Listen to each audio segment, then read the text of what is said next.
Group, তোমরা আগে ভালো করে শোনো।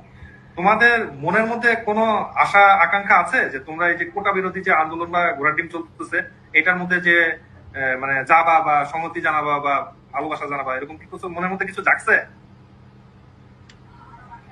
না স্যার, এখন আর নাই কিছু। না স্যার, জাগছিল, জাগার পর এখন আর নাই?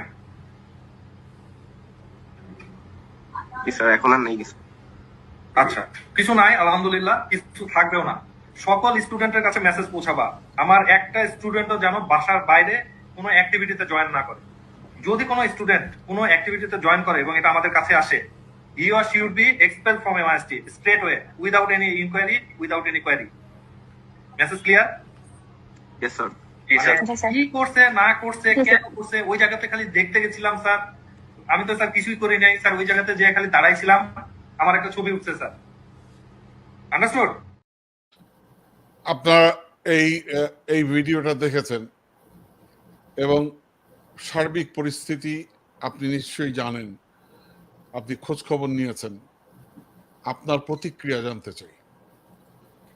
প্রথম কথা, বাংলাদেশ সশস্ত্র বাহিনীর একজন সার্ভিং মেজর নাফিস, রাজনৈতিক বিষয় যে একজন টিচারের দায়িত্ব পালন করছে, এ ধরনের একজন কর্মচারী, বাংলাদেশের প্রজাতন্ত্রের একজন কর্মচারী যে ইউনিফর্ম পরে, সে দেশের রাজনৈতিক একটা র্যালি প্রসেশন এবং ভারতীয় আগ্রাসনের বিরুদ্ধে সন্তানরা যখন জাতির একটা স্পেসিফিক পলিসির উপরে আন্দোলন করছে, এমন না যে তারা আন্দোলন করছে যে এই মুহূর্তে ভারত হয়ে যাও বা পাকিস্তান হয়ে যাও, কোটা বিরোধী আন্দোলন, বাংলাদেশ গভর্নমেন্টের একটা পলিসির বিরুদ্ধে আন্দোলন করছে, যেই পলিসিটা বাংলাদেশের সার্বিক চাকরি ব্যবস্থাকে, প্রজাতন্ত্রের চাকরি ব্যবস্থাকে একটা ইমব্যালেন্স করে, যার বিরুদ্ধে দেশের ছাত্ররা রুখে দাঁড়িয়েছে।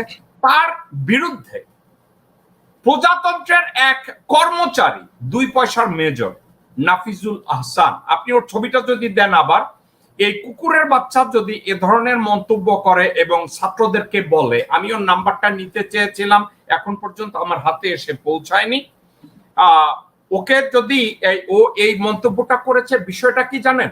বাংলাদেশের সশস্ত্র বাহিনীর লোকজনরা, আমি তাদেরকে কথায় কথা বলি, এরা তো আর সেনাবাহিনী না, এরা এখন সোনাবাহিনীতে পরিণত হয়েছে। এখন সেনাবাহিনীর একজন কর্মচারী যদি এই ভাষায় কথা বলে, ছাত্রদেরকে বলে তোমাদেরকে স্কুল থেকে বের করে দেব, তোমাদের কোনো সন্দেহ আছে আমার কথায়, তোমাদের বোঝা আছে কিনা, এই ধরনের আছে কিনা, তাহলে এই কুত্তার বাচ্চা কি? সে কি ছাত্রলীগের কর্মী? সে কি আর্মির ইউনিফর্মের প্রজাতন্ত্রের কর্মচারী, নাকি সে কি ছাত্রলীগের কর্মী? এখন সে যেভাবে কথা বলল, সে যেভাবে ছাত্রদেরকে ধমক দিল, তাতে তো মনে হলো সে ছাত্রলীগের কোথাও সভাপতি বা ছাত্রলীগের কোন জায়গার নেতা কর্মী। আর্মির ইউনিফর্ম পরে যে একজন শিক্ষকের দায়িত্ব পালন করছে, সে সেখানে বসে এই ধরনের কথা কি করে ছাত্রদেরকে বলে? এ ধরনের হুমকিটা তার মুখ থেকে কি করে ওখান থেকে বের হয়? আমি তো বুঝি না। এখান থেকে তার সুপিরিয়ররা এই কথা শোনার পরে এই কুত্তার বাচ্চাকে কি এখনো চাকরিতে রেখেছে? এই কুত্তার বাচ্চা কি এখনো চাকরিতে আছে, নাকি বেনজিরের মতো প্রমোশন দিতে দিতে কোনো সময় তাকে আর্মি চিফ বানাবে? এই কথাটা বলে সে মূলত কি করতে চেয়েছে, কি বুঝাতে চেয়েছে? একজন মেজর, 2 পয়সার মেজর, তুমি ওইখানে এ ধরনের কথাবার্তা কি করে বলো যে তুমি ওখানে এই কথা বলেছো? চিটু ভাই, ব্যক্তিগতভাবে আমি চাচ্ছিলাম এই লোকটাকে ফোনে কনফ্রন্ট করার জন্য, তাকে জিজ্ঞাসা করার জন্য। আমি এখনো নাম্বারটার জন্য অপেক্ষা করছি।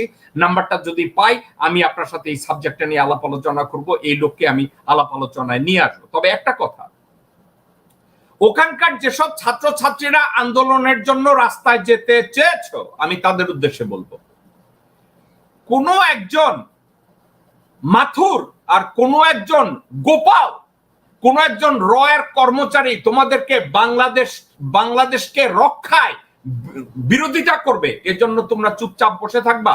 তোমরা কি রংপুরের সাইদের কাছ থেকে একটা লেসন নেওনি? যেই সাইদ বুকের হাত এভাবে খুলে দিয়ে বলেছে, do whatever you want to do. এখানে তোমাদের একটা জিনিস শেখার আছে, ছাত্র ছাত্রী ভাই বোনরা, তোমাদের একটা জিনিস শেখার আছে। সেটা কি জানো? Look at side. তার ভিতরে কি কোনো ভয় ছিল? তার ভিতরে কি কোনো আতঙ্ক ছিল? নাকি তার ভিতরে ছিল দেশপ্রেম? তার ভিতরে ছিল বিদ্রোহ? নাফিজুল আহসানের মতো লোকজনরা কুলাঙ্গারের মতো সারা জীবন বাংলাদেশকে ভারতের গোলামীর জিঞ্জিরে আঁকড়ে দেওয়ার জন্য এই কুত্তার বাচ্চারা এই ধরনের কথাবার্তা বলবে। কিন্তু তোমরা তো দমে যাওয়ার কেউ না, ছাত্ররা তো দমে যাবে না, যাওয়ার কোনো কিছু নাই। তো সেক্ষেত্রে তোমাদেরকে এখানে আমেরিকায় বসে, ইউরোপে বসে, কানাডায় বসে তোমাদেরকে আমরা কতটুকু উদ্বুদ্ধ করতে পারবো এটা আমি জানি না। কিন্তু সাইদের মতো মানুষ যেখানে হাত খুলে বুক উঁচু করে দাঁড়িয়ে যায়, এটা তোমাদের অনুপ্রেরণা, এটা আমার অনুপ্রেরণা। সেক্ষেত্রে নাফিজুল আহসানের মতো লোকজনদেরকে তোমরা রাস্তাঘাটে উলঙ্গ করে পিটাবে, তার কথায় কোথাও তোমরা থাকবে না। আজকের আমি তোমাদেরকে একটা কথা বলি, এই নাফিজুল আহসান কোথায় থাকে তোমরা একটু খুঁজে বের করো। এই নাফিজুল আহসানের মা বাবা কোথায় থাকে তাদেরকে খুঁজে বের করো। এই নাফিজুল আহসানকে যদি কেউ আগামী কালকে বা নেক্সট এক সপ্তাহের ভিতরে উলঙ্গ করে রাস্তার ভিতরে কেউ পিটায়, নাগরিক টিভির প্ল্যাটফর্মে আমি তোমাদেরকে বলছি 10 মিনিটের মধ্যে আমি তোমার অ্যাকাউন্টে 10 লক্ষ টাকা আমি পুরস্কার দেব। 10 লক্ষ টাকা পুরস্কার দেব এই নাফিজুল আহসানকে যদি রাস্তার মধ্যে ধরে এই কুত্তার বাচ্চা ঠ্যাং ভেঙে দাও তোমরা। এক নাফিজুল আহসান থেকে পুরা বাংলাদেশের সেনাবাহিনী একটা লেসন নেবে। এই কুত্তার বাচ্চার জন্য আমি 10 লক্ষ টাকা ঘোষণা করছি। ওকে রাস্তাঘাটে উলঙ্গ করে ওকে পিটিয়ে ওকে জন্য ঠ্যাং ভেঙে দেয়া হয়, এই ব্যবস্থাটা করা হয়। তোমরা আন্দোলন করছো, যে আন্দোলন করছো, এই কুকুরের ছানাকে, এই কুকুরের বাচ্চাকে রাস্তাঘাটে পিটিয়ে উলঙ্গ করো। আমি তোমাদেরকে 10 মিনিটের মধ্যে আমি 10 লক্ষ টাকা ঘোষণা করলাম এই কুত্তার বাচ্চাকে পিটানোর জন্য। কারণ এ ধরনের কুত্তার বাচ্চারা বাংলাদেশে ভারতীয় আগ্রাসনকে স্থায়ী রূপ দেওয়ার জন্য এরা ভূমিকা পালন করে। এদের বেঁচে থাকার কোনো অধিকার নাই বাংলাদেশে, এদের দেশ বাংলাদেশ না। এই কুত্তার বাচ্চা তোমরা খুঁজে দেখো, কোন লেজন বৃত্তি করতে গিয়ে কুত্তার বাচ্চা ভারতের ওত নিয়েছে। এর মতো কুত্তার বাচ্চারা বাংলাদেশি নাম দিয়ে বাংলাদেশি মানুষদেরকে ধোঁকা দিচ্ছে, বলছে আমরা বাংলাদেশের, এরা বাংলাদেশি না। এদেরকে বাংলাদেশি হিসাবে যারা গ্রহণ করে তাদের উপরেও লাঞ্ছনা। এদেরকে খুঁজে বের করা হোক। এদের কথার উপরে আমি আর দ্বিতীয়বার কথা বলবো যখন ওকে কেউ ঠ্যাং ভেঙে দেবে রাস্তার মধ্যে ধরে। আমি বললাম কোনো রাগের কথা না। বাংলাদেশি ভাই ও বোনেরা, নির্বিঘ্নে আমার কথাটা শুনে রাখুন। নাফিজুল আহসানের চেহারাটা টিটুর রহমান আবার দেখাবে।